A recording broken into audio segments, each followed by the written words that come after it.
G'day folks, welcome back to Between the Posts. We are round 15 in Division 1 completed, round 16 in Division 2 to Division 7 completed. Now, I thought I would be getting some company tonight, but I'm here again by my... Tony Neill's back in town. I'm back, bearing gifts. Hallelujah, thanks for that. Pleased to meet you. Oh, where have you been? Well, mate, long story, but we won't bore the viewers. I think 6 states in 3 weeks, if you count a stopover in Sydney for 2 hours. Fantastic, mate. Went over to Victoria, watched a bit of footy over there very quickly. Went over to WA Country Championships and blah, blah, blah.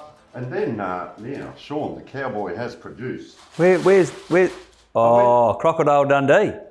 I went to the, you wouldn't believe it, pro bull riding. Oh, yeah. Oh, you bought me one. Thanks, Tony. Mate, pro bull riding in Cairns. You reckon footy players are tough? Fair dinkum. You want to go along and have a look at this thing? I've never seen so many drunk people. I hope they don't find out about it. I've never seen so many drunk people at an event. Since the Fitzroy Footy Club won the grand... No. Oh, mate, fair dinkum. But we left early. I had to get out early. Right. Cowboy had to clear out. Seen enough. Yeah. Anyway. You've had a bit of COVID, mate, like everyone's had. You've recovered okay. Yes. I'm safe here. Yeah, the temple... Just for those people out there that have had it, I feel for you because I haven't played football for a long time, but I'm at playing weight. I weighed myself today, so I'm still at playing weight. I'm ready to go if there's a club looking. Oh, you lost a few kilos, courtesy of... No, didn't lose any. But going to gym, it is... Taxing. Very hard to get through a workout. And for the people out there, and I'm saying this in sincerity for the players and that have had it, you've gone through it, but... To get back and start running and get your fitness up, I just hope the coaches have a bit of sympathy for the players. Well, it could still bear its ugly head, couldn't it? I just saw North Melbourne on the weekend had 4 or 5 out because of COVID. So this could still rock our competition with, what do we got, another 7 weeks all up. Anything could still happen. So fingers crossed, folks, that we get through the rest of the year without COVID having any major impact. And I know we have our fun, mate, but folks, I'll just say, mate, fantastic effort the last few weeks. Thanks, I've been watching it. Good. This thing called the internet, and I can watch it from interstate and critique and everything, and mostly all ticks. Yeah, good. Probably an A+, if you're parent-teacher night or something like that. Give me an A+, mate. So, but more importantly, folks, we are back primed and ready. I've done my mini pre-season, primed and ready for this. Fair income. How good is this competition? The women's medal count has happened. We have vision from the event, and we go through all the winners. Close games in our division wrap, Sean. And we just, sorry to interrupt, but we have been having a buddy bet, and you and I are going to have a buddy bet later in the show, the new sponsor of the league, Division 1. Yep. And Phil and I had a buddy bet on the women's Division 1 medalists. Oh, yes. So all will be revealed as to who won that bet. Fascinating, isn't it? Yeah. And it's worth having a bit of fun, isn't it? A bit of banter, and what's Phil come up with? Tell me later, the win or loss thing. But yeah, very close games, and I know you've come across some vision, mate. Fantastic. You've done your research, got the vision of a couple of those close games, a bit of the last quarters. We've got a song in there as well. Yeah. And I think we're just starting to touch on something with the songs. I think next year we might be seeing a few more cameramen into the rooms and seeing which club may well have the best song in the competition, or how they celebrate. So speaking of really good stuff. Speaking of competitions, there's one I need to let out the bag. We are probably going to be having a handball competition in the next few weeks. So we'll be coming out to you in Clubland and getting your best handballer to see which club has got the best handballer in the competition. Who do you fancy? Mate. Who do you fancy? Oh, geez. Left or right hand. I don't see the Division 1 games as Doesn't much have to be now. Division 1. Get to watch Vision. I'll tell you very quickly, I was going to say this in the wrap. There's a lad called Sean Davidson at Kilburn. Absolutely love him. Saw him a couple of years ago at Gazer as a young lad coming through. Should be on a sample list, if not higher. Can absolutely play this lad. Absolutely. He would be one. Left, right foot, left, right hand, and can really play well. Just went back and enjoying his footy at Kilburn this season, but geez, I hope he gets out and has a bit of a look around. You see plenty of players like that as well. Yeah, there'd be a few around that'd rate themselves, so we'll set the target up and we'll give them a go. We'll see if their game is as good as their talk, Tony. What is it? Don't let ambition get ahead of talent. There's something like that. Don't get your... Anyway, don't worry about it. We also go around the league and the weekly awards, which I reckon, there was no Lambo on Saturday, so who did the awards? Don't tell me. Lambo, where were you? He was COVID as well. Yeah, but who did the awards? Well, I did. You couldn't get Phil out of the trailer? Phil wasn't there Saturday, he was out. Oh. It was me and Ned. It was the Ned and Sean show Saturday. Yeah, and listen, thanks to the Port Districts people too. They put us up on a scaffolding and it was freezing cold. There was no food, no drink, but it was a great spot to watch the game from. So we're halfway there. And just on that one, Sean, finally, our guest has come in this evening, Sean Davidson. We hear from him, and I would rate him, with all due respect to the 9 other clubs, but I said this 2 years ago, one of the best captains, the way he conducts himself in the league. Good lad. If you want a mantra or someone to follow in regards to how you conduct yourself as a captain, this is the man to follow. So, folks, stand by. I can't wait in anticipation. I'm sure, Sean, if we can keep you awake, mate. I'm just relieved I don't have to have the whole show on my shoulders. You won't the have whole to do ratings. half as much tonight. Yeah. So, Bernickham, you know what he says every week, folks. Go out now, make yourself a cuppa, but make it quick, because I'll tell you what, we've got a lot to get through tonight and cannot wait. So we'll take a little break and we'll be back in a moment.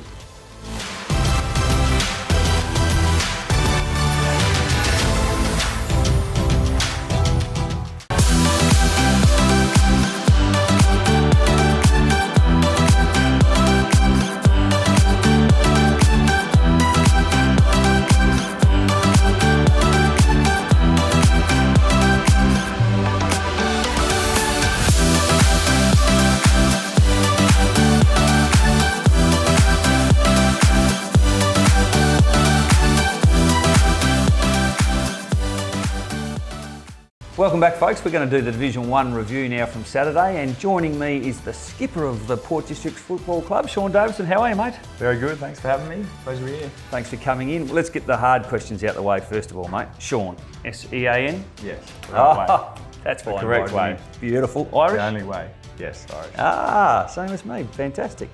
Mate, let's have a look at the games on the weekends. We did your game. Yours was the live stream game on the weekend. We'll talk about that in a minute, but let's have a look at some of the other games because there were some surprises on the weekend. First of all, Prince Alfred, Teatree Gully. Was that a surprise, the result? Not really. I reckon Prince Alfred are really getting back into form. Yeah, they are. And what was interesting, Tommy Bartlett played back on the Back weekend. in. First game in, kicked 4. I think Finn Hurd didn't play on the weekend, but I think they are going to qualify him for the finals. So, yeah, beware the sleeping dog. I think probably 6 weeks ago they were thinking they were going to get relegated. Now they're in third spot, such is the competition. Glenunga, Goodwood Saints at Goodwood Saints, Sean. Yep, that's a major upset, I reckon. Goodwood at home, very hard to beat, but Glenunga got across the line. 14-point margin. It's amazing. No goal kickers there, or best players, I should say, for Glenunga. But well, that's really given them a shot in the arm. I think they'll play finals footy now. Yeah, they've done really well coming up to be really, really competitive and really pushing for finals. Yeah. Let's talk about the next surprise, which is Old Ignatians beating St. Peter's 14-9 to 10-11. That was without their ruckman Braden de Prince, and probably one of their best midfielders, Christian Rook, didn't play either. So you surprised at that one? Yeah, with those two as well, they're key factors in their team. Wow, that's quite a surprise there without them as well. Yeah, I'm a little bit surprised about St. Peter's. They've now dropped to 4th. They're going to, I thought they were safe in the top 3, but well, they're certainly not safe because they're out of the top 3 now. Any idea what's happened out at St. Peter's? No, I really think they're an honest contender regardless of where they are on the ladder. Yeah, the big guys up forward are obviously hard to stop. Yeah. When they get on a roll, they're pretty hard to stop. But at home as well, they're normally pretty formidable. Yeah, that's a surprise for me, that one. And Ross Trevor over Paynham convincingly by 6 goals. When Nick Murphy plays, Ross Trevor seem to be in pretty good hands, don't they? Definitely, yeah. He's a real factor for them. When he's in, they're pretty hard to stop. He's pretty hard to match up on. Well, he kicked 6 goals on the weekend, and that probably any thought Paynham, after beating Port Districts 1v10 the previous game, you would have thought they would have been up and about, Sean. How did that happen, by the way? Well, it's just an even comp. shows the level that if you're off a little bit, you can get done. It's a really even comp this year, and as you could tell the other week, they really came to play and shocked us a bit, and they taught us a lesson, really. All right, Sean, let's talk about your game on the weekend. We obviously live streamed it. It was a game of not so much 2 halves, but certainly 2 quarters. The second and the third quarter were poles apart. Yep. Brighton with the breeze in the second quarter were terrific, and 4 goals up at half time, and I thought Brighton by how many? And then you guys came out in the third quarter and played fantastic footy. Tell me, did the coach give you a rocket? I suppose a little bit, yeah, Did he? just to kind of get us going, get us back on track. You know, we didn't really capitalise in the first quarter with the wind. Yeah. Inaccuracy cost us, and they really grabbed a hold of us in the second quarter. But Yep. that third quarter, we came out and kind of got our pressure going again and really helped us push us in the right direction. And we just had to hang on in the last a bit. 9-16, there's a lot of points. Yeah. One bloke I was impressed with was Tommy Gray up forward. I thought he was terrific with 4 goals. Yeah, he's a real live wire, you know, real goal sneak. He's dangerous. He's tough to match up on because he's got really good hands for his size and he's good at ground level. So he's a tough match-up for opposition defenders. Tell us about Ben Gould. He always catches my eye when we call your games. He's got obviously lightning pace and that left foot that he comes in on. Has he played at the next level, or is it in the wings for him to have a go? I think he was maybe played a little bit of Eagles juniors. Okay. Through up to the 18s maybe, and then kind of gave it away. Wasn't keen on that anymore. So he'd come out and really become a bit of an X factor. With that speed, no one can run with him. Can't stop him. Well, really. I thought he turned the game. I mean, Cooper Gaffney was good all day, but I thought Ben Gould's third quarter was out of the box and as good as I've seen a player play for a quarter, so it was terrific. Mate, tell us about the difference. You've been at Port Districts for a while now. I know you're at Port Magpies as well, but you've been at Port Districts now for a while and the captain for a couple of years. What's the difference this year? Because the last 2 or 3, 4, 5 years maybe, you've set 5th, 6th. This year you're sitting on top of the ladder. What's been the difference? Just the players we were able to bring in. Yeah. You know, the Greys, a real X factor. They've got some serious talent. Yeah. Cooper Gaffney coming back. A couple of tools in Millman and Smush. Yeah. They just kind of firm up the back line a bit. Someone like myself won't have to play as a key defender. It helps a lot. You know, so yeah, bringing those guys in and the likes of Rama as the new coach and Sean Baker as the fitness guy. Yep. Really running the tight ship, getting us well drilled. Not many clubs Bakes hasn't been to run the fitness now, but he does a good all job, over doesn't it. he? He's bloody good, yeah. He's really doing well for himself now. You didn't think about trying to get him to put the boots on? A little bit, Yeah. but I think he's got the second kid now maybe, or the second one on the way. Well, so yeah. It's a bit to handle, I reckon. Yeah, okay. Look, this is actually the Buddybet division, but folks, I'm always going to call this division the Steve Bradbury division because it just seems like, just when you think 2 weeks ago Port District's flying, they lose to Paynham. Paynham come through as the Steve Bradbury. Then Goodwood Saints get back on top of the ladder. On Saturday, Goodwood Saints get beat by Glenunga. Port District's back on the ladder. It's a division where you really can't take anything for granted, can you? Yeah, definitely not. You've got to come ready to play 4 quarters, and if you don't, you'll pay the price, really. It's tough competition. Let's have a look at the disposals, mate, from Saturday's game, and I'll get your thoughts. Obviously, Johnny Douglas, Dartfish Company does a terrific job in this area, but a couple of things that jump out at me. I'm curious to find out what you think about that is. Total disposals, were you in a game where you won, you know, if you probably took the fact that you kicked 16 points out, maybe it's a 3 or 4 goal win. So maybe that explains it. But you had a fair bit more of the ball than them. More handballs, more kicks, more total disposals. The one that jumps out at me is the inside 50s. Yeah. 55 to 34. You've given them a towel up there, haven't you? Yeah, it's a bit of a kind of got to take your opportunities when you get them a bit more. But yeah, forcing it inside, putting pressure on them. We want to play in our forward half, so it's a good number to have, but just fix up the goal kicking there, and we'll be really happy. I thought you were much more direct on Saturday than you were against PAC. We called that game and it felt to me like you were playing sideways footy, looked like crabs. But Saturday, you weren't afraid to go along to Dale Pearce.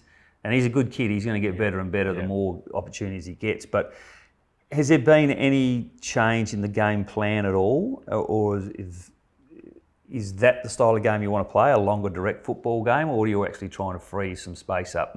I think we just kind of got caught. PAC can get caught going so wide because the ground's so wide. They'll kind of push you wide and you get caught out there. You have a lot of wide shots. And yours is not a wide ground, Yeah. So we just kind of spoke about it this week, just being more direct and just getting the ball forward and just playing in the forward half, kicking it to the ground if you have to. Just to get it forward, get it out of trouble in the back lines. And just hold it in there for as long as you can. Well, it's funny because watching the game live, I didn't appreciate how much more of the footy that you guys had. And when you look at your tackle count was plus 10. Yeah. Marks plus 19, uncontested, plus 20. The only thing that wasn't in your favour was the clearances. They're a tough side to beat at the restarts, aren't they? Yeah, definitely. I mean, you got Osborne, Boyle and that, where they're really strong, really hard to break. They break all the tackles, you know, so they're really good at ground level as well. So you got to be really on to beat him in there. And we still didn't on the weekend, but yeah, got away with one. You did. There's a couple of blokes I want to ask you about, mate. Tommy Corcoran and Louis Sharrod. Any chance either? Hoping good chance of Tom Corcoran to come back in. Great. Has he played a game? He's played two. He played Right. PAC and Ross Trevor and ran his own show when he played that game. Yeah. Did whatever he wanted. Louis Sharrod, with the Crows, they're probably going to make, you'd think, maybe deep into the SANFL finals, you know, with the talent they've got, depending on what the AFL lets them do. Yep. So I think he'll stay with them and chase the SANFL flag, hopefully. Okay. Fingers crossed. So surely someone's leaning on Tommy. It's you as the skipper, mate. You'd be going around there with a couple of beers, wouldn't you, and just trying to bend his arm? Yeah, get him in sooner rather than later. Get him over the line. There's only 3 games to go. You need to get him in. You see what's happened out at Broadview when they tried to qualify a player late and then he got suspended and doesn't play. Let's have a look at next week's game, Sean. First of all, Ross Trevor versus Old Iggy's Relegation Cup. Who do you think wins this? I think Iggy's, I mean, you look at their form on the weekend, they beat St. Peter's, Yeah. But you can never count rocks out, like you're saying. Murphy's in, there probably could be a good chance. Iggy's for that one, I reckon. Yeah, well, that'll be our live stream game Saturday. I think that'll be an absolute beauty. Both sides have really got to go for it, don't they? Teatree Gully and Goodwood Saints. Now, this is at Teatree Gully. Any chance? Teatree Gully normally at home, they're different side up there, you know. They really get their firepower going, get their run and carry going. They're tough to beat, but Goodwood probably want to respond after a loss. You know, they're gunning for the top spot really. They're a good side. They'll probably respond. Well, I think your run home's easier than the Goodwoods. But you say that one week and then you get what you got last Saturday and you go, well, don't even bother trying to look and trying to predict. Yeah, no easy game. No. So if Goodwood Saints have any ambitions to finish top, they probably need to win this one against Teatree Gully. Brighton versus PAC. Now, this is at Brighton. It's another close one, isn't it? Where Brighton, when they're on, they're really tough and physical. PAC get their run going, they're pretty hard to stop. But the PAC train could be starting to steam up, isn't it? Well, finals, I reckon. Yeah, and I think the good thing about the game with you guys and Brighton on the weekend, both sides were pretty much close to your best sides. I know you had a couple that could possibly come back in that played in the Bs, and maybe Tommy Corcoran, but Brighton pretty much had their full side in as well. So the closer we get to finals, that's what you want to happen. Yeah. So who are you going for, mate? Brighton or PAC? PAC, I think. PAC? Yeah, they've got to steam up now. So you're going for PAC. I'm going for Brighton. You're going for Goodwood Saints. Yep. So am I. Old Iggy's we're both going for. Glenunga versus Paynham. Glenunga, you'd think, probably get away with this one. Yep. Paynham got a bit to play for, but Glenunga, looking for their Div 1 final berth, will be really trying their best. You couldn't possibly think Glenunga could let this one slip at home, but who would dare try and predict? And lastly, in a ripping game, you've got St. Peter's at their ground. It's going to be sloppy. Yep. You got a good small running side though. I think that suits you up against their big tools. Yeah, they got the big boys. You got to tie them down. It's pretty tough. So we'll have to be really on our game, bring a lot of pressure.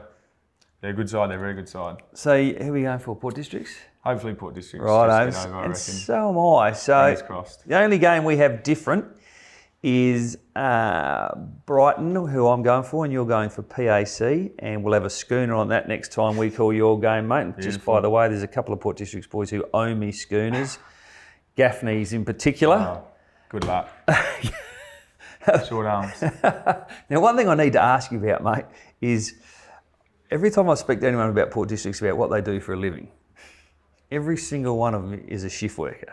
Hard-working shift work. You forgot the main adjective. Not the blokes on the wharf, mate. None of them work hard. Just tell the folks at home, how many of your team actually at work on the wharf? Without wharfs, Australia stops. Not the trucks. Without the wharfs, Yes. there'd be stopped. There'd be nothing coming in. Yes. Players, I think it'd probably be around 10 at least. Yeah, wow. Maybe. And then we've got more of the older guys at the club that would be there as well. And then on top of that, you've got shift workers like yourself, and there's someone else who's a nurse. And So, you got to juggle training and life. You're getting older, you know. Got to manage these things. It's tough. It's got to be hard for the coach at times trying to work out who's going to be and who's A not lot going of to be. text messages coming in saying who's going to be at training. Do the boys organise their sessions for themselves if they're working at the wharfs? Yeah, or, normally. Yeah. I'd hope they would. Yeah, they'll do something in the morning. If you're working afternoons, get a bit of free time in the day.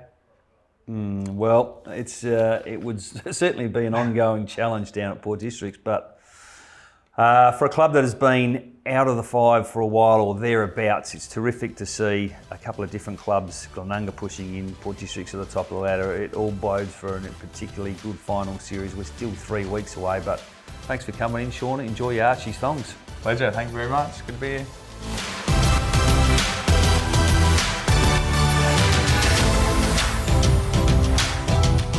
G'day guys, the Simon Black Academy is all about education and sport. Our partner in education is Torrens University, where our students either do a 1-year diploma course or a 3-year Bachelor of Business.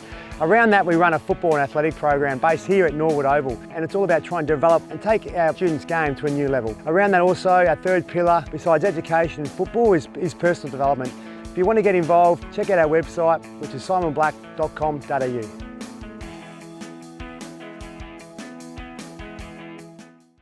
Okay, welcome back folks. It was nice to have Sean Davidson in from the Port Districts. I forgot to mention that every guest now gets a pair of Archie's thongs. So Sean, we'll make sure yours gets sent to you in the post. No, just kidding mate, I'll drop them off to the Port Districts Footy Club. It's cold this time of year. Anyway, we're now about to do around the competitions, Tony. Let's start.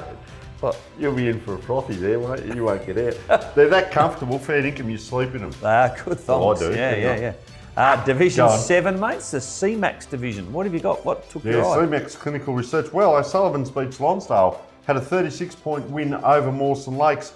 They kicked 5-14 to 2-5 in the second half, so it actually could have been a bigger win down there to O'Sullivan's Beach Comp. Interesting, it's an 8-team competition. OSB 6th play Mitchell Park 7th this week, but there's no relegation. So I built that up, but you can't go any lower. So I don't mean any lower, you'd crawl under a pregnant ant. I like that one. So Green Acres versus Adelaide Lutheran, they were both 40 points at three-quarter time. Green Acres kicked 5 goals, 3 to 3 goal 1 to win by 14 points. And Houghton was 17 points down at three-quarter time. They kicked 6 goals 1 to 1-2. They won by 12 points over Hackham. The 5 is set. Go on. I was just going to say one thing there. We mentioned last year Greenacres being Broadview reserves. I picked up another couple of very good ex-Broadview players. Scott Burnett, who was the captain of Broadview probably 5 years ago, is playing, I noticed.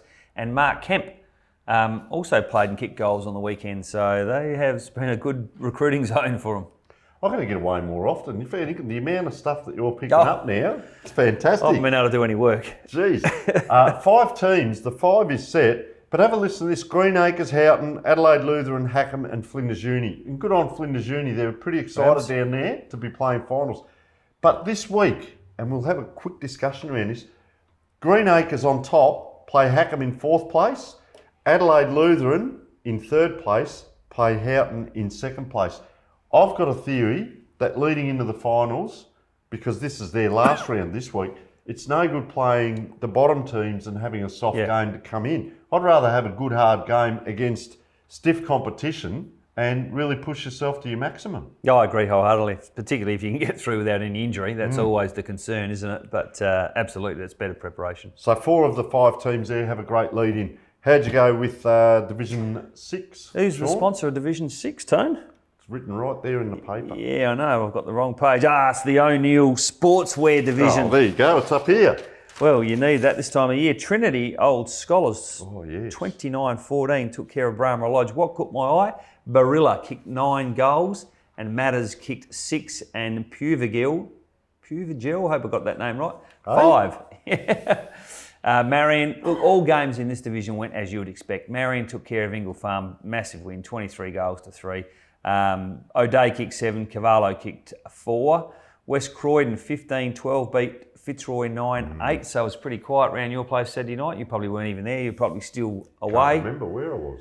Wanganeen kicked 6 for West Croydon, and Rosewater beat Para Hills convincingly by 11 goals. And I noticed Harris kicked 6 and Honson kicked 5. Wow. So all games as you would expect in Division 6. Have you got the ladder there, just quickly? I have, yeah. I'm just interested, West Croydon, how they're going. I reckon they're second or third. Yeah, they're second on the ladder, West Croydon, yep. And they'll stay there. They're pretty safe, I reckon, in second spot. We did a ladder predictor while you're away for Divisions 1, 2. We probably should have done a Division 3 and 4. Maybe we'll do that next week, eh? Yeah, well, Phil has given a pretty comprehensive wrap-up. Did you see all the slides that came through? I spent 3 hours going through all that. Yes, thanks, Phil. Mathematical whiz. No, fantastic work, though, that Phil does. And he does a separate wrap. He also has done the women's as well, which we'll cover later. Yep. We're getting a bit sidetracked here. Wakefield Sports Clinic, Division 5. Now, Eastern Park kicked 12 goals to 5 in the first half against Elizabeth, and they won by 40 points, but they only kicked 7 goals to 8 in the second half, so very even. Jared Clinton kicked 5 for Elizabeth and Anthony Burgoyne 7 for Eastern Park. Kilburn, well, they were 31-point winners over St Paul's. St Paul's, you wouldn't believe it, were 1 point up at half time. Then 39 shots to 23 for the whole game. 7-goal third quarter for Kilburn. I'm going to cover this in one of the later divisions. So that big third quarter for Kilburn won it for them. A lot of points, isn't it? 24 points. Yes, it is. 15-24, 39 scoring shots to 23. Heckey's over Colonelite Gardens. Lockley's, another big win over Blackfriars, 83 points. Ben Harron, 10 goals, if you don't mind. He'll be the first player to kick 100 this year. Oh, he would be. Forster. Yep. He's my new man, Benny Harron. He's no. my new love child. Things have changed. Alex Forster, who is now no. Alex, the mighty Pembroke. We'll get to him because he did have a good game, but I reckon Ben Harron's kicked 10 on at least 5 occasions this year. Wow. Amazing effort. Playing with those numbers there too. Okay, Jeps Cross, 143-point winners, 16 goals to 1 in the second half. Graham Hampton kicked 8 goals. Just go back to the Eastern Park game too. We've got some magnificent vision of them coming in and celebrating. Just with the ladder, the top 5, Lockley's, Hectorville, Jeps Cross, Eastern Park, Colonelite Gardens. Pardon me. Now, Elizabeth are in 6th place. However, their next 2 games, they play the 3rd place team, which is Jeps Cross. They then play the top team, which is Lockley's. Now, they're in 6th. And they're equal 5th with Colonelite Gardens. So not real sure that they're going to get in. Kilburn in 7th are 1 game out. However, Kilburn play Colonelite Gardens in 5th place, possibility, and they also play Eastern Park. Now, Eastern Park are quite strong in 4th. So I'm not sure that Kilburn are going to make it. So who have you got finishing 5th, mate? Who finishes 5th? Colonelite Gardens. Righto. All right. Beautiful, Tone. Let's move on to Division 4, which is the 9 News division. I'll tell you what caught my eye. A couple of things in this division. 9th played 10th, Woodville South versus Pulteney, and it's probably the closest Pulteney have been for a long time, if not all year. The margin was 23-9. What's that? 32 points. So they're one of the few sides left in the whole competition that has not won a game this year. Neither their A's or their B's have won a game. So they're running out of time. We'd love to see them get a win in their last 2 games. Unfortunately, that was against the 9th side on the weekend. So I'm not sure they're going to crack a win, but where there is life, there is hope. So good luck to Pulteney in the last couple of games. Who else? Mitcham played Portland. That was a draw. So we're going to have a look now at the vision of Mitcham's goal, which drew the game for them against Portland.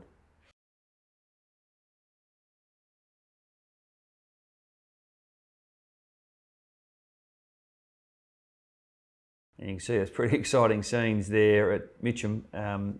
6 versus 7 on the ladder. Neither of these 2 sides will end up playing finals. Disappointing for Portland. They started the season off pretty well and had some great recruits this year. Lindsay Thomas, the Malira brothers. So, their top-end talent was terrific, better than anything else in the competition. What they've got to work on this pre-season is the bottom end. Some more numbers in Well, themselves and Greenacres, isn't it? It's that building again after not playing for a season, so good on them. Yep, and a big night out at the Paraka Footy Club on Saturday night. Paul Dittmar celebrated, or there was a bit of a roast for Paul Dittmar, 50 years of consecutive service at the Paraka Footy Club. 50. Long-time player, coach, committee man, footy director. He's done everything that could possibly be done at the Paraka Footy Club, and they had a night where Craig Bradley came over and spoke, and Chris Dittmar was the MC. They had a terrific night, the 150 people. So well done, Ditts. And to top it off, they played against Plimpton on Saturday. Paraka were fourth on the ladder, Plimpton was second, and Paraka won. Just about shores them up a spot in the finals. And I'll tell you what, it wouldn't be bad to get on a buddy bet and have a crack. I reckon Paraka can win Division 4. I agree, Sean. I've spoken to a few coaches in the last few weeks and people around the place, and one may have been very close to the Paraka area. Right. And they are feeling quite strong and confident, as they should. Do you reckon Ditts will go on? He's only done 50 years. He's got a bit more left in him. Well, no, I think he's starting to like the idea of just sitting in the chair eating donuts and pies all night, 50 mate. To be years. honest How with many times do you reckon he's painted the club rooms in that time? It would have been probably 20 coats of paint there. Fair dinkum. He's Go a bit of a celebrity around town. He's done some interviews over the last week too, hasn't he? And He's strutting around town. And I did like the bit, you do a roast to a bloke that runs a bakery. Yeah. How's that work? Got to say, one of the most successful coaches of all time came on Saturday night to his roast. Danny Harrington, terrific coach, and spoke. So well done to all those at the Paraka Footy Club for organising that. Hope Valley took care of Walkerville. Big margin there. Walkerville, not sure what's going on there. They're just dropping away. They're still in fifth spot. They'll probably hang on, or they're going to hang on to it, but maybe they're just getting themselves right for the finals. But one bloke who continues to impress over the last month is Nobes, the full forward for Hope Valley. Much travelled full forward. A lot of years at Waikerie Footy Club and down south. He kicked another 6 on the weekend. They've become very strong towards the end of the season, Hope Valley. You see all the stuff on Facebook, but they're really big and strong at the moment. It's a good division. You know, Plimpton obviously been good all year, been hanging on the top spot, but now Pembroke have pinched that off them on the weekend. So, sorry, I should mention Russo from Woodville South kicked 9 goals against Pulteney. Wow. And Pembroke took care of Kenilworth by 7 goals on the weekend. My man, still my man, Alex Forster. Oh, he's back, is he? He's my second man now, Alex. You kick 7. You want to get back in my good books, champ, you got to, well, first of all, you got to win your division. You'd be getting close to the leading goal kicker again in Division 4. So keep going, Alex. And they had a good win, and that propelled them into top spot. That is Division 4. I think also, very quickly, Phil's done a bit of a wrap on who the teams are playing in the next couple of weeks. Fingers crossed for Pembroke, and I say this in all sincerity. They've had those couple of years where they've been top of the ladder, second top of the ladder, and just fallen out of the finals. This is their 3rd year in a row. They're going to play finals, no worries there, but fingers crossed to get across the line. It doesn't become psychological. You get to the finals and it's like, okay, let's get a win on. The Pembroke Wobbles. Pembroke Wobbles, they've got a great song too. The Pemby Wobbles. A couple of good recruits though this year. I see Patrick Levicki gone there. Yeah. There's an M. Illman. Let's find out. Is that Matt Illman? Matt Illman couldn't he be 58? Yeah. No. Anyway, Ex-basketballer. They're going nicely. Division 3. Yeah, Sip and Save Division 3. Get back on it too after being crook. Yep. 97-point win to Golden Grove over Morpheville Park. Now, I'm going to allude to something here, which I did in the other divisions, but really talk this up at the end. They kicked 13 goals in the first half, but only 5 in the second half. Westminster, they were 31 points up at half time over Seaton Ramblers and won by 10. Aaron Filkey kicked 6, so 31 down to 10. Modbury. Just jump in there for 1 second, mate, on that. I believe that's still going. The Westminster are still fighting the league to try to get those points back for the game. Give it up, Westminster. With all due respect, give it up. 2 things. 1, when a player plays for one club, he should stay with that club for the whole year. I know there's an argument to be said that Player HQ allows you to get a permit for him, but we all know the rules. And the rules are, if there's any grey area, you ring the Adelaide Footy League. So give it up. This is Adelaide Amateur League, well, it's not Amateur League, it was Adelaide Footy League, and we can't afford to be spending, wasting money on and resources on fighting it. That's my say on that, and more particularly, to the point, it's not going to have any bearing on where they finish on the ladder. They're not going to get relegated. Bang. If they give them back the points, they're not going to make the 5, so waste of everybody's time. Move on. Wow. Nothing to see here. Can I finish my division? Yes. There? No, good on you, mate. Like, there are some things going on off field, and I guess lessons to be learned. If one does it, then the rest follow. And I was reading about that. Didn't he come down from the country, that lad, or something? So Yeah. there's a bit there. Anyway, let's not get into it because I'll cover this in a moment. Righto. So what happened? Westminster, they won by 10 points over Seton Ramblers. Modbury, 41-point winners. Now they had a 7-goal second quarter.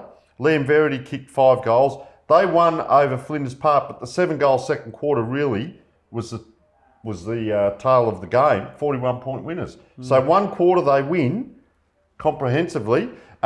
Stay with me. Edwardstown, 103-point winners over CBC. Now their 4 quarters, 4, 6, 6 and 4 per quarter. That is what we call consistency leading into the finals. George Cornish, 5 goals. And Scotch, 28-point winner, 4 goal to 1 second half. Would have been a little bit funny to watch that one. I'll give you something on that game. Scotch kicked 1 point in the first quarter to 3 goals 2 from who they play? Smosh. And from then on, Smosh only kicked 1 point right up until the last dying seconds of the game. They kicked a goal, but for that, from quarter time to almost the end of the game, they only scored 1 point to Scotch's 7 goals 9. Yes. Well, I had after half-time. You're starting to get my stuff now. This is fantastic, mate. Well, you should see my lounge room. There's yellow sticker notes everywhere.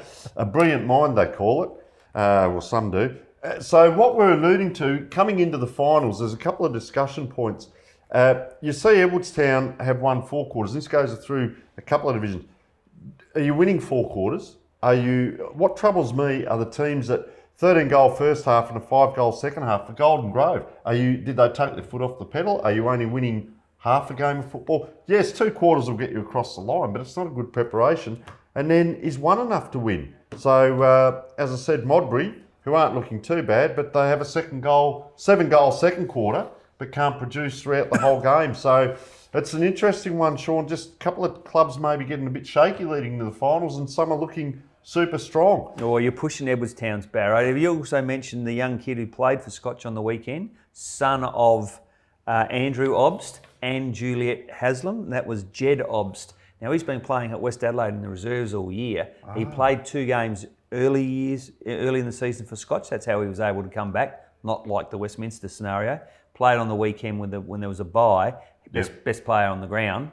He'll end up playing league footy, so it was a pretty handy in for Scotch. We've got pretty good lineage. Yes, indeed, yeah. Fair income. Now, the 5. Golden Grove, Flinders Park, Modbury, Edwardstown.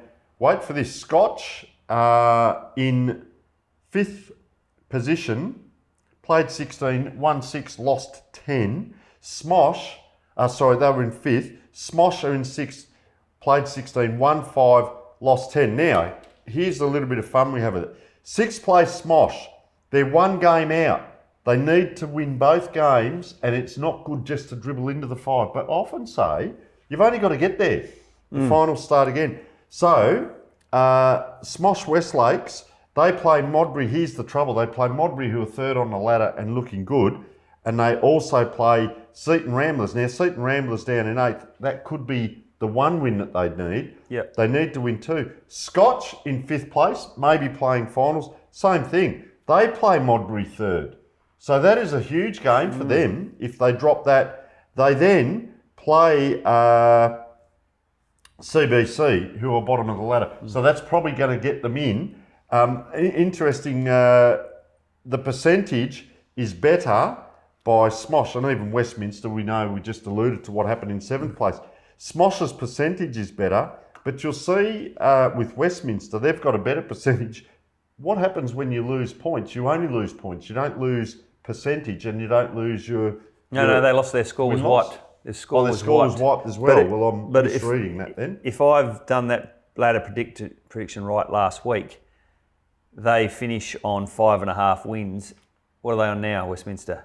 Westminster on 4. 4. So I've got them to win 1 of their last 2. That Sorry? They finish on 5. If they got that extra one given to them, that's 6, Yeah. they wouldn't have made the 5 anyway. So that's what I'm saying. It's a moot point. Well- and Scotch will finish 5th. Get your money on that. They play Morphy Park next week. Okay, that might be a win, maybe, with all due respect to Morphy Park. They then play Golden Grove in the last game. Yeah. So that could be stop the scoreboard at 10 goals. It's one of those divisions, as we talked about this last week, that fifth will get there with 7 wins and 11 losses. Now, that's unheard of normally for 5th spot. So thanks for that, Tony. On Division 3, Division 2 is the breakthrough mental health division. We got a little bit of footage of 2 games in this one, Foss versus North Haven. Now, the scores in that game were Foss won by 10 points, so a terrific win on the back of them losing the previous home game against Henley in a must-win game. They lost that, but then they beat North Haven, who was sitting 3rd or 4th on the ladder. So we've got some footage of the winning goal from Foss. We'll have a look at that now.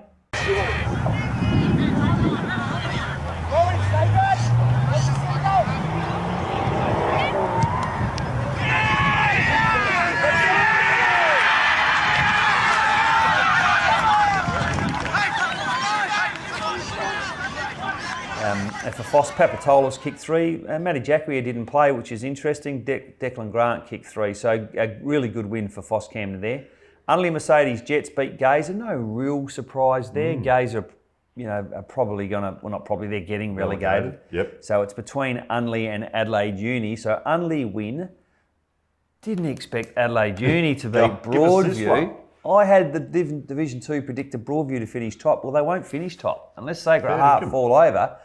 Sacred Heart will finish top, so a really bad loss. 4 points Adelaide Uni beat Broadview by. Sure. Let's see if we can get someone from Sacred Heart in.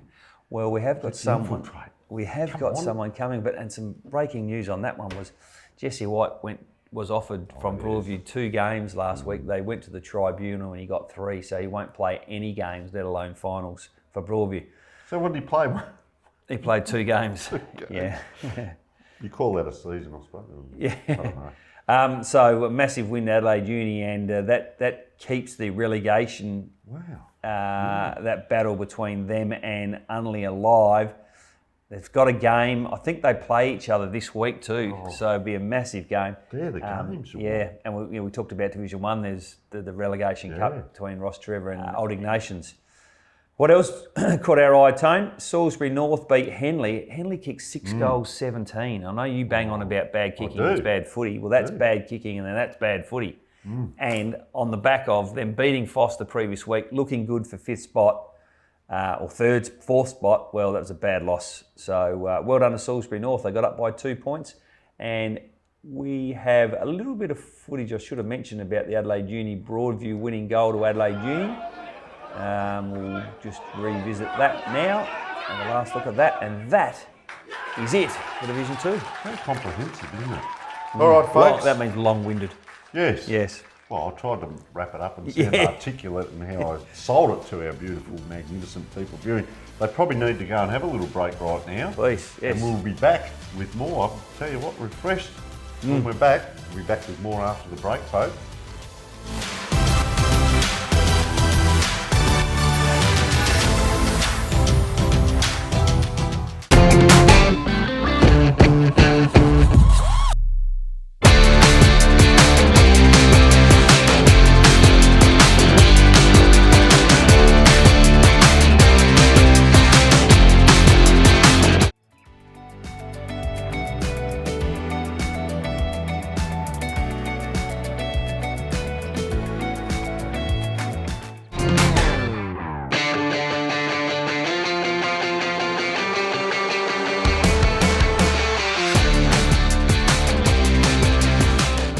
Get a quick and easy low-rate car loan from Police Credit Union today.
9 News teaming up with the Adelaide Footy League. Tom Wren on the ground at your club for Thursday Night Live, strengthening communities through footy. Well, welcome back, folks. We're now going to have a look at the women's medal winners for this week, Tony. And we've got some video footage that's going to accompany that. You've got the Division 1 reserves, 2 and 2 reserves. Who won the medals, mate? I have our women's Division 1, and congratulations to all the magnificent women out there having a great time playing their women's football. But our Dutchkie medal, Celestina Dona from Morphettville Park, congratulations. I saw her play a couple of weeks back and plays in the ruck and around the ground. She's not really tall enough for a ruck person, but gee, she plays a great game and a real worthy winner. So congratulations there. Our Division 1 reserves, the Louise Crowe medal, was won by Caitlin Whitman from Smosh West Lakes. Our Women's Division 2, the Catherine Malverhill medal, was won by Letitia Ackland from Blackfriars Old Scholars. And the Women's Division 2 reserves, Murray Amos medal, was won by Katie Glody from Golden Grove. I apologise if I've said that wrong. Glode or Glody? Oh, I think you're right there, Glody. Yeah, Golden Grove. And Sean, Division 3, 4, 5 and 6, please. Yeah, Division 3, the Narelle Smith medal was won by Jordan Woodlands from Woodards, I should say, from Golden Grove. Division 4, which is the Steve Baxter and Jill Smith medal, was won by Aileen Heibner from Ingle Farm. Division 5, the Annie Sargent medal was won by Alicia Butler from Eastern Park. And Division 6 was the Georgie Illy medal, and that was won by Jess Patching from Edwardstown. And can I finish that by saying, great to see all the medals have got naming rights to every single medal. It's amazing. Not sure how many games of female football, women's football, Murray Amos played, but I'm sure he's a fantastic supporter of the women's football. So yeah, it is interesting, and well done to the number one, the names on the medals, and number two, certainly outstanding medal winners. So yeah, well done. Congratulations. This week, a couple of grand finals coming up at St Mary's Park. We've got Edwardstown versus Loretto Old Scholars. So we went down and saw Edwardstown and did an interview with them at the start of the year earlier on. So good to see them going. The old, I didn't have much to do with the women back in my day when I was coached both of these clubs, Pembroke versus Pulteney, but it's not the Tony Neill Cup. It's good on them. It's Pembroke versus Pulteney, so they'll get out there and have a smashing good time, one might say, between the old scholars. Tally ho, old chap. And of course, the big one, Gazer versus Henley. That's the big one, mate. We're going to have a buddy bet on that, aren't we? Yeah, we are. We're going to have a pint of West End draft on this one, Tony. A pint? A pint. Righto. And I heard the price of beer is going up dramatically, so this is worth winning. So I tell you what, who do you want to back? I think, can I make mine a shandy? Yes, shandy. we just... Then I'll get 2 drinks. The mighty Gazer will win. Right. Because Chuck Greer, I caught up with him at an event with another president of the Division 1's birthdays, and Chuck and I had a bit of a natter in the corner, and he's a very humble man. Very humble good man, Chuck. But I've seen him up close coaching. I've seen the work that he's done with Gazer, so I reckon they're going to win. But who do you reckon, Sean? Well, look, You've got insight. I don't want to go against Chuck because I do like Chuck. He's a terrific fella and he's done a great job. But I did spend a training session last year out with the Henley Sharks. And Desi O'Dwyer was coaching, invited me out for a night, and they finished just short last year. They made it to the prelim. They got on a run, I think, after the night I went out. Now, I haven't been out there this year and they've made it the grand final, so that tells you something, folks. The difference. But that is at St Mary's Oval at 3:30. Be sure to download the Buddybet app if you haven't already and have a friendly wager against someone, because Tony and I, we're on for a pint of shandy / West End draft. You'll be on, remember they bought out the 7% or whatever it was? And, oh, geez, I've got a story around that too, but I'll go the other way. The other bit too, folks, remember, I believe all these games are going to be live streamed. I'm not sure at this point whether there's commentary. I believe so. That was a great year last year, but I'm off doing something else again this year. But fantastic day down there. All the teams dress up. Yeah, they do. So we dressed up down there. It is fantastic. So remember to get around that, and if you can't make it, the live stream for all the families and partners and friends. Righto, what's next? I'm interested in this one. Well, I'm not sure. You've been away for a few weeks, but we've got a new official partner, which is CMAX Clinical Research. Now, they're the major partner for our umpires, Tone, yes? Got their job cut out too. They are the major partner for our umpires and their clinical research. Well, I reckon there's a bit of research they can do there with the umps. Well, do you know much about them and what they do? I've looked up, I have, Yep. because you and I had the discussion, and I can get an IV or I can take a tablet and then I can go in, mate. I can sleep 2 days, 5 days, whatever.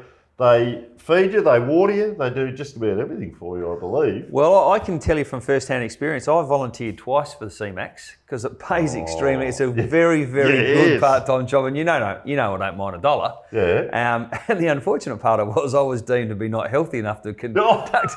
So the worst thing is you get a full medical screening, and if they, at the end of that, find something irregular with you, then you can't participate. But if you do, some of the money on offer is terrific. So at the moment, there's the CM7221 trial. CM7221, right? Yep. Go on. Now, all you need to do is be healthy and be aged between 18 and 65, and you may be eligible. Yeah. That is the non-alcoholic fatty liver disease trial. I reckon I'm there. What's it consist of, you may ask? Yep. Spend 2 days of 8 nights and 1 additional night at the CMAX facility. 2 stays. I go away for a holiday for 8 nights. The facility there is first class. You've only got to do what they ask you over the course of the day. The rest of the time is your own. So great time to relax, catch up on some movies, some books, and get paid. And guess what you get paid? A couple of hundred it'd have to be, wouldn't it? $7,000. Say that again. 7,000 cash. Oh, it's not cash, but it's tax-free. So you go away. Yep. You stay 8 nights, and Yep. I've got a beautiful partner in that. But if you want a little bit of time away, or you've had enough at the end of footy season, you just think coaching's a bit too much, or playing, and you just want a little bit of time out, go away, and they'll actually pay you for it. They Feed will. you and water you. Yeah. My wife's actually volunteered me several times to go, and she's very disappointed that I haven't been able to continue with the trials. But if you're interested, get on the website, sign up at cmax.com.au/current-trial/CM7221, and we're talking $7,000. And fantastic, in all seriousness, that the CMAX have come on board. Yeah. Just a bit concerned how the... I know where this is... How the tablet might be taken, mate. Oh, it did say orally. Correct. All right. What do we got next? Quick, move on. Get me out of trouble. Yes, the 9 News live last Thursday. Tony, where were they? This is me. The big T, says Tony. Tom Wren headed out to Houghton District's footy club, so he would have left... that was Thursday. He would have left Wednesday for that. Yep. And thanks to the Police Credit Union, a $500 cheque was given to the club. New rooms down there too. Houghton, Beautiful out there. Rowies Roost. Jake and Josh kicked to win $1,000 each for the club. Hasn't gone off all year. We say this every week. Unfortunately, the ball didn't land in the bin. Although I have heard that a kick did land in the bin, but unfortunately not a contender. I think that Anybody can do it when it's not under pressure, I Tony. think that's happened twice now. Get them to kick it backwards over there or check side. We'll have to go and show them how to do it. Powerade Ambassador, beautiful Belinda Hall. Bell goes above and beyond for both the seniors and juniors at HDFC, Houghton Districts.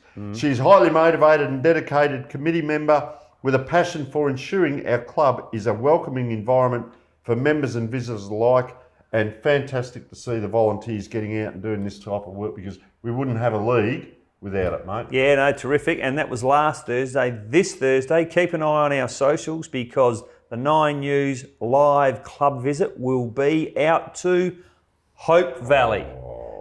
Another one that you've been at, Tone. Yep. Security on the gate. They've been out to 14 clubs, would you believe, this year so far. Yep. So they've given $7,000 the Police Credit Union have handed over.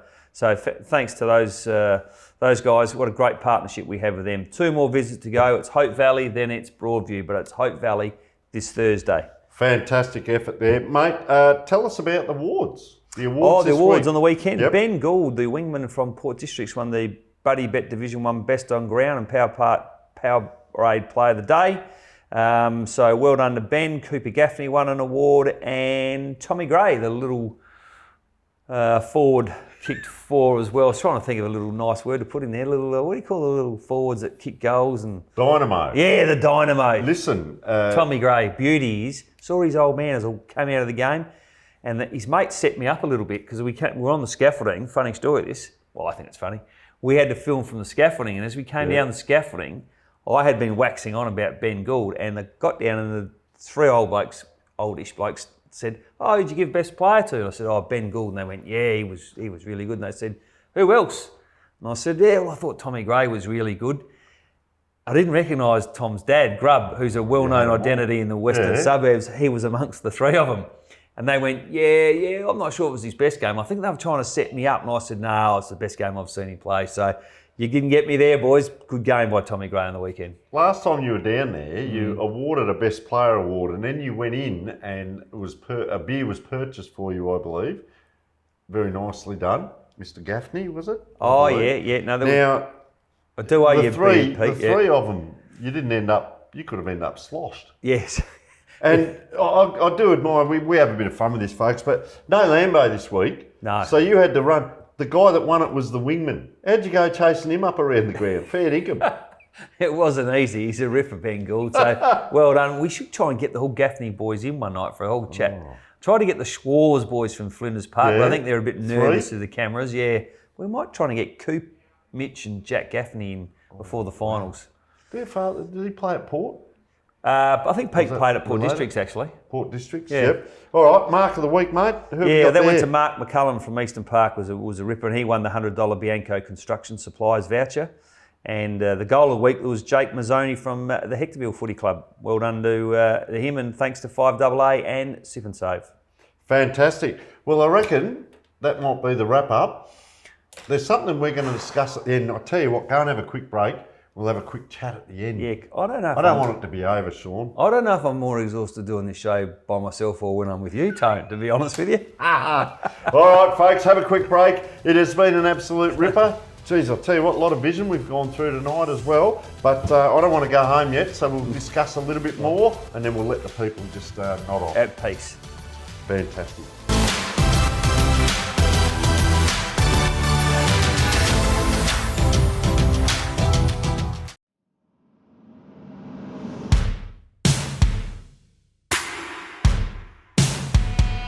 But Mahuta goes all the way. Where again, Mahuta? Good grab by Anjana, then Crone late. It's Anjana the Grey. Anjana. Hillholders went home best. Life on the wire, Twitchy Frank.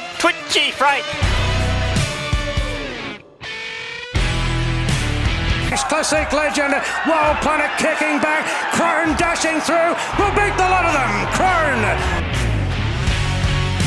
Laugh coming out, and they reach the line, nearly a dead heat. But this is speedy and professional. Profiteer for Mickey D is going to win easily. Eden continued to open them up late and won very impressively.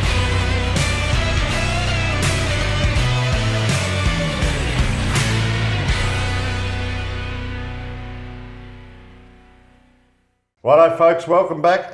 Please don't forget to have a look on social media, the Adelaide Footy League and Between the Posts pages. Phil Herden does an absolutely magnificent job. Phil filled in last week, but he does the wraps, and also he's got some predictions leading into the finals this week, and it's very comprehensive. So first of all, get over to social media. Sean, I'm so excited about the next couple of weeks because I think seriously, this is going to interest a lot of people, what we're going to discuss. Yeah, so 2 weeks' time, so not next week's show, but the week after that, we are going to do an investigation. We're going to have a round-the-table discussion on the salary cap. We're going to bring in some representatives from different clubs, both the college and the traditional clubs, and we're going to get their view and their standing on where they think the salary cap is at. Is it a white elephant? We're also going to invite someone in from the SANFL who looks after that, and hopefully get someone there to give us the league's point of view. At the moment, it's a contentious issue, and there's a bit of angst out there about clubs about, is this got any teeth to it? How does it work? How does it not work? Yeah. What's the correct way to go? Yeah. It's a fascinating thing, mate. We've both coached at many different clubs. I know I didn't have much to do with it, and I was asked about it, and got a bit heated at committee level actually about it. And I see through the week, one of the AFL coaches came out and said, I don't know what the players' contracts are because I don't want to know where the triggers are and what's going to trigger them to get an advance on their contract or whatever. So there's some that do, there's some that don't. There's a lot of just areas of grey, And I think for the people out there to understand how it is done, how do some clubs work it, because it's going to be unique to every club. Well, funny story on that. The SANFL have introduced triggers this year. I think this is the first year they've done it. And so that means if certain players reach milestones, the SANFL will give them a bonus direct from the SANFL. It's not from the salary cap. Yep. So a funny story there is one of the clubs I know, but players' wife's had a fair bit to say about the fact that her boyfriend's been dropped, or her husband's been dropped to the B grade, and he'll no longer qualify for this year's trigger. So you're right. Sometimes it's best not to know. Be careful when you open a letterbox. There might be the old penny banger in there. Now our broadcast game also Ross Trevor versus Old Ignatians. Remember all the women's finals as well. We would also like to thank our magnificent guest Sean Davidson for coming in. Dave-o. Yeah, magnificent for that. Thank you for viewing. Anything else, Sean? No, that's it. It's been long, Tony, but it's great to have you back to ease up some of the pressure on my shoulders. It's been tough. You've done a great job. You're mate. back, mate. Yeah, you can peel back now and rest easy. Yeah, away we go. But I'll tell you what. Lastly, too, I thank all those people that sent in the emails. You wouldn't believe it, Sean. I've answered all of them. Yeah. How many did you have to answer, Tony? Not hard to write through emails, mate, tell you what. Anyway, thanks for viewing, folks. Whatever shots you have through the week, no matter the angle, no matter the distance, no matter the challenge, may they go straight between the posts.